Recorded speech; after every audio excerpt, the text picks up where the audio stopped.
Shalom. I want to give all praises to Yahweh, Bahasham, Yahweh Shai, Bahasham, Ha, Rocha, Chodash, Ma'amath. I want to give a double honors to the elder apostles of GMS and their elders. Also, I want to give a double honors to my elder apostle, Aharawan Ban Yasharallah of the Lions Den Camp here in Jacksonville, Florida. Shalom to the sincere Aki and pushing his truth and sincerity around the four corners of this earth. I'm Nakar Kharab Ban Yasharallah coming out of the Lions Den Camp of Yasharallah here in Jacksonville, Florida. And now today, be coming out of lesson is on this article right here. And it says here, Trump reportedly tears into Netanyahu, Slakia, over Hezbollah strikes. And he asked him what the flying flip phone is he doing. And of course, uh, there was a supposed peace talk, but with this recent attack, Iran is pulled out of the deal. As a matter of fact, I'll go to that article next after I read this and I'll read a little bit of that article, but and then bring out some scriptures. It says President Trump reportedly told the Israeli Prime Minister Benjamin Netanyahu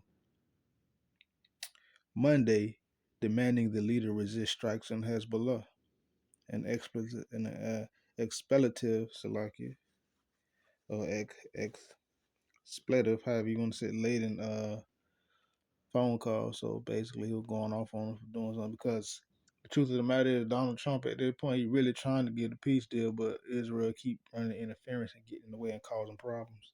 So if there is any headway or any leeway, it is quickly did away with with the Israeli army causing problems. Excuse me.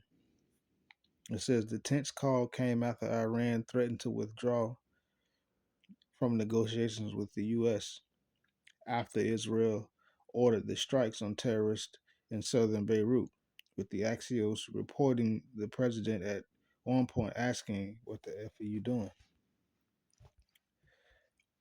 And it says here, I guess this says, "You effing crazy. You'd be in prison if it weren't for me." And yeah, well, you know, this is I'm saving your ass. I guess this is what Donald Trump is saying to not a Jew. I mean, Benjamin, the prime minister over there. It says everybody hates you now. Yeah, of course. Everybody hates Israel because of this.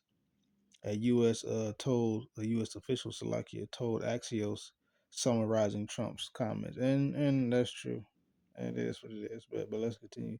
It says another source described Trump as sounding pissed and claimed the president steamrolled the Israeli prime minister on the call. It says Bibi said, "Okay, okay, just make sure everything is taken care of." The second official said, but it says the president was reportedly aware Hezbollah had been firing on Israeli troops, but concerned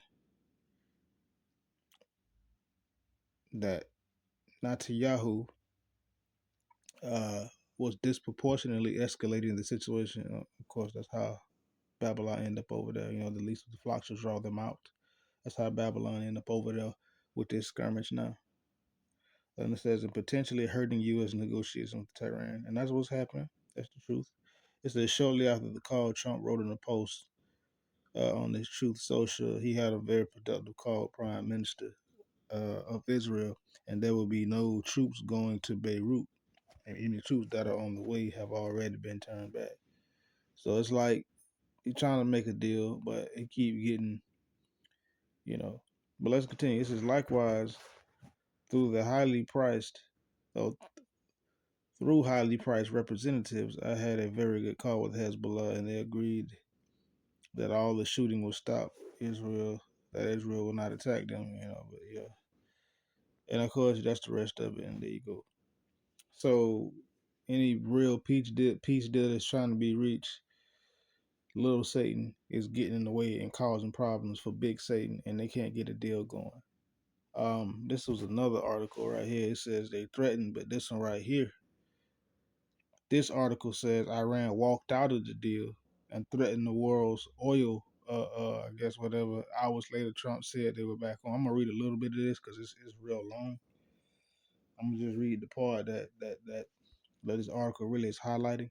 It says last week the Trump administration was publicly is continuing. This is Psalms chapter 10, verse 5.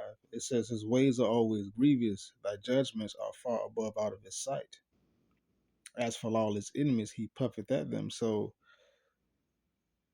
real quick, verse 7. The, his mouth is full of cursing and deceit and fraud. Under his tongue is mischief and vanity. And that's what's going on with little Satan right now. But this is this devil in a nutshell. Well, per se, not in a nutshell, well, whatever. But his ways are always grievous. But when it comes down to the judgment of the Lord, those things are far above out of his sight. And what is the judgment of the Lord? To take this devil down, to keep this devil slipping and sliding and can't get his footing. Every time there's talking about a peace deal, or what happens? Something happens and it goes to kaput because the Lord don't want that to happen. So it's not gonna happen. So this devil's ways are grievous. They're always destructive. They're always a problem causing. And it says, as for his enemies, he puffeth at them. This devil stay puffing at his enemies, thinking that your enemies are not going to do anything. You can only pump, fake, and jump at somebody for so long before they actually move and do something about it. But let's continue. I got one more.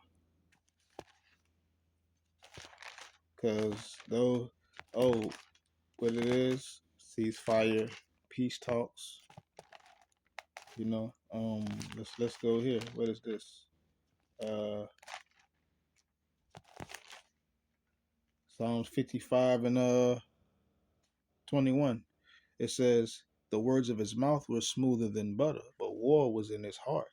His words are softer than oil, yet they are drawn swords. So the words of this devil's mouth, they are smooth like butter. They're smoother than butter. Butter's, real slippery and stuff like that. It melts, it becomes oily, slick and stuff, go to sliding. But war in this devil heart. He might talk like, oh, we're gonna do this and we're gonna do that, but he really secretly want war. And it says his words are softer than oil, yet they're drawn swords. So his words are soft. They're gentle on the ears per se, because he likes to use lies and deceit to come out of his mouth. And his mouth is full of cursing and slander, and character assassination and everything else and lies. So that's his words. They're soft like oil, but they're drawn swords, meaning they're meant to destroy you. They're meant to harm you. So we'll see this continue to, as it says, roller coaster, go up and down, till the Lord say, okay, to whatever other objectives that he has set in place to be achieved. And then this will move forward and we'll go into the next phase of this thing. So yeah, with that, shalom.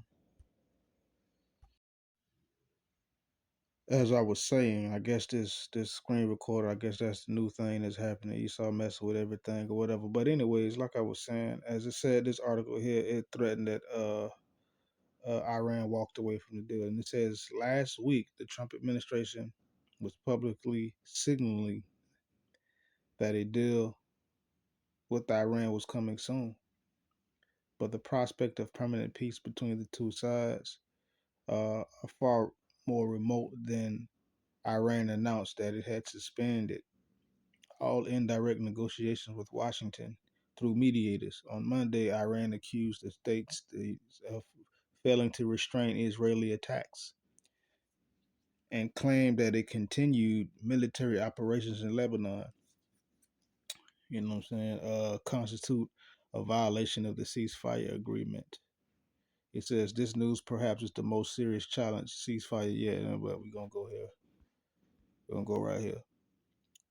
And it says, according to the Tasnim news agency, Iran's negotiating team has suspended all discussions and exchanges of messages with the United States through intermediaries, specifically Iranian representatives, indicated that they believe the ceasefire prohibited military action in Lebanon and that Israeli strikes were in violation of the agreement, more than likely. So, and here you go, but I ain't gonna go too much into that. I just wanted to read that little bit right there. So this is why we have what we have right now. That's what's going on right now. And I'm gonna just leave that right there. Hopefully, it don't cut off. But we're seeing a downfall of Aisha and his kingdom. Which when Aisha goes down, all of Adawam goes down, all of them, the whole tree, I just say the whole tree, all the branches that are part of Adawam, all that it goes down. And this current power structure in the world is that of Adawamite rulership. But let's get a few scriptures. This is Psalms 75 verse 7. It said, but Yahweh is the judge, and he putteth down one and setteth up another. So the Heavenly Father, he is the judge, and he puts up and he sets it down. If somebody rises to power, the Lord rose them to power. If they fall away out of power, the Lord took the power away from them. And that's what we see right now. And every time with this peace talk or this negotiation or whatever they're trying to do, it's always something that sets it back. Well, because ain't gonna be no more congealness with Babylon. But this is Psalms 73 verse 18. It says, surely thou didst set them in slippery places, thou castest them down into destruction. So the Lord has set this devil in a slippery place, meaning he can never get his footing to get back up, to have a foothold so he could be stable in the earth anymore. The Lord has put this devil in the slippery places, man. He's gonna slide down into destruction, because that's what the Lord has done for this devil. He casted him into destruction. So we're seeing in real time the downfall of a wicked, sinful kingdom and the people that rule it. They don't understand. Once Babylon falls, their whole power structure falls, and that's the end. It doesn't come back. There will be no rising from the ashes like a phoenix, because a phoenix is a fictitious bird and it's not real. Let's continue. Um, because this devil's ways is always grievous. It's always a problem. He can never be satisfied. Every time he see opportunity, he's going. We say to shed blood. He's going to take that. He's going to go for it.